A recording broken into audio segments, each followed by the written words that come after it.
Olá pessoal, seja bem-vindo mais uma vez ao canal Agora Vai. Aqui o Game of Physics, aula de número 3, preparatório para o Enem. Aula de hoje, queda livre e lançamento vertical. Pessoal, quando a gente vai estudar queda livre e lançamento vertical, a gente está falando de movimento sob a ação da gravidade, certo? Então a gente tem que observar o valor da aceleração gravitacional. Preste atenção, a gente está falando da aceleração gravitacional aqui na Terra, certo?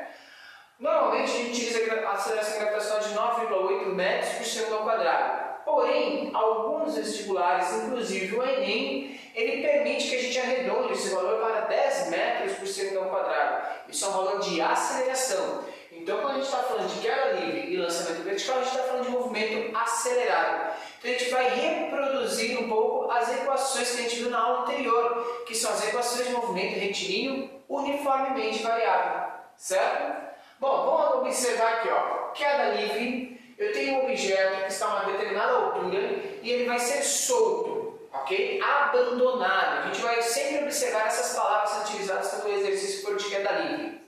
Nesse caso, a velocidade inicial do corpo é igual a zero. Guarda bem isso. Ele sempre parte com a velocidade inicial igual a zero. A aceleração gravitacional está puxando esse corpo para baixo, fazendo acelerar nessa queda. E aí você precisa adotar um referencial para resolver esse exercício. O referencial, normalmente, a gente utiliza ele para cima como referencial positivo.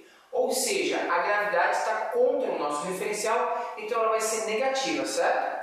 Eu fiz aqui um compêndio de fórmulas para a gente poder analisar esse sistema. Dá uma olhada. Dentro do movimento retilíneo uniformemente variável, a gente observou três equações: posição, velocidade e Torricelli.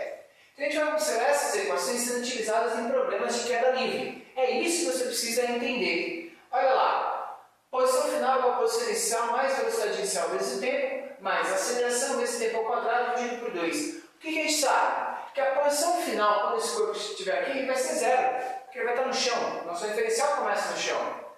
A posição inicial é a própria altura que ele tinha antes de começar a cair.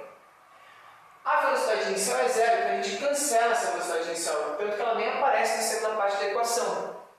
A aceleração é a aceleração gravitacional, e olha só que o sinal mudou de positivo para negativo por causa do referencial, e a aceleração está contra a gravidade, então o nosso referencial para a aceleração aqui é negativo. Vezes t ao quadrado dividido por 2, ok? Então, o que a gente pode relacionar isso? Com essa equação você vai achar a altura que o objeto foi abandonado, sabendo quanto tempo que ele levou para atingir o solo. A altura é igual a g vezes t ao quadrado dividido por 2. Se a gente assumir que essa gravidade vai ser 10 dividido por 2 vai dar 5. Então a gente cai numa equação bem simples aqui, ó. A altura é 5t ao quadrado, certo? Por exemplo, se eu tiver um objeto que levou 2 segundos para atingir o solo, eu sei que ele caiu de 5 vezes 2 ao quadrado, 4 vezes 5, 20. Ele caiu de uma altura de 20 metros. Aí a gente faz a mesma relação para a velocidade. Só que lá, velocidade inicial é igual a zero, a aceleração menos g vezes t. Ou seja, para achar a velocidade desse sistema, eu faço menos g vezes t. Se a gente utilizar a gravidade igual a 10, a velocidade vai ser 10t. Ok? Utilizando o mesmo exemplo que a gente usou em cima, se o tempo for de 2 segundos, a velocidade vai ser de menos 20 metros por segundo que ele chega atingindo o solo. Por que menos 20? Porque ele está com a velocidade para baixo contra o nosso referencial. Beleza? Última equação aqui de queda livre, gente, é Torricelli. A gente utiliza essa quando a gente não for utilizar tempo. E aí é a mesma coisa. Gravidade é 10 e a velocidade inicial é zero. A velocidade final vai ser 2 vezes g vezes h. Sendo g igual a 10, a gente pode falar que a velocidade ao quadrado final é 20 vezes h. Ou a velocidade final é a raiz de 20 vezes h, ok? Isso para queda livre. Porém, existe um outro tipo de movimento desse sistema que é chamado de lançamento vertical. No lançamento vertical ele muda um pouco porque a velocidade inicial já não é mais zero. Agora eu estou arremessando esse corpo.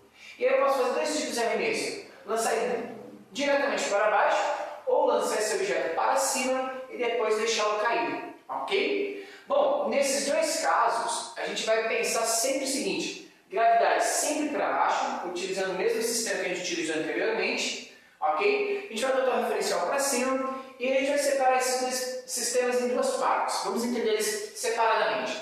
A primeira parte, se eu lançar o objeto para baixo, o que a gente tem? A velocidade inicial dele já não é mais zero, ele está sendo arremessado, ele parte com a velocidade inicial. Então as equações mudam um pouco, né? Porque para a gente achar a altura aqui agora, eu vou depender também da velocidade inicial. Então a altura vai ser velocidade inicial vezes o tempo, menos gravidade vezes tempo ao quadrado, dividido por 2. Lembrando que a gente pode trocar isso aqui por 1, 10 dividido por 2 vai dar 5, e aí achar esse sistema. Tranquilo? No caso da velocidade, a mesma coisa. Só vou manter aqui a velocidade inicial. E isso aqui vai ficar aquele mesmo esquema. A velocidade inicial, menos 10t, se a gente utilizar a gravidade igual a 10. A mesma coisa acontece em Torricelli. A velocidade inicial permanece aqui no problema. Ok? Então não se esqueça, a grande diferença entre esses dois movimentos é que no lançamento vertical para baixo, a velocidade inicial sempre será diferente de zero.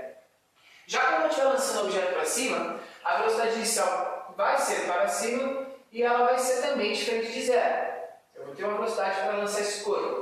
E ele vai estar contra a gravidade, ele vai diminuindo, diminuindo, diminuindo, diminuindo até parar, atingir uma altura máxima. A hora que atingir essa altura máxima, ele começa a descer novamente sobre essa mesma aceleração. O que é importante nesse tipo de problema é que na mesma altura, tanto na descida quanto na descida, o objeto tem a mesma velocidade em módulo.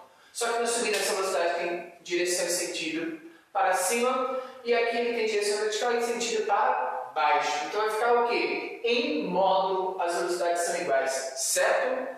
Só para a gente finalizar aqui, gente, presta atenção sempre no referencial adotado para resolver esses exercícios, senão você se perde, ok? Para a gente descobrir nesse tipo de arremesso para cima, duas perguntas são cobradas da gente. Qual é a altura máxima e qual o tempo de voo? É super tranquilo. Se a gente lembrar de uma coisa, no arremesso aqui, na altura máxima a velocidade é zero. Sendo a velocidade zero na altura máxima, a gente pode utilizar Torricelli aqui, e pela equação de Torricelli a gente trabalha com o seguinte: a altura vai ser velocidade inicial ao quadrado dividido por 2 vezes a gravidade. Se a gravidade for 10, é velocidade inicial ao quadrado dividido por 20. Tranquilo? Última equação, o tempo de voo. O tempo de voo desse sistema vai depender de V igual a V0 menos GT. Velocidade final igual a velocidade inicial menos gravidade vezes o tempo. E o tempo de voo é o momento que ele sai até o momento que ele chega. Se ele chegar na mesma altura, a velocidade inicial e o final são iguais, só muda o sinal. Então eu posso calcular o tempo de voo como 2 vezes a velocidade inicial dividido pela gravidade, ou 2 vezes a velocidade inicial dividido por 10, se a nossa gravidade for 10 ainda, ok? Pessoal, esse é um resumo geral para você conseguir entender esses sistemas de movimento sob ação da gravidade. Existem outros modelos, mas a gente vai ver isso nas próximas aulas. Não deixe de dar um like no nosso vídeo e nos acompanhe, gente, porque o Game of Physics você só tem aqui no nosso canal no Agora Vai. E quando se joga o jogo dos tronos, gente, você sabe, ganha-se ou morre. Não tem meio termo. Valeu!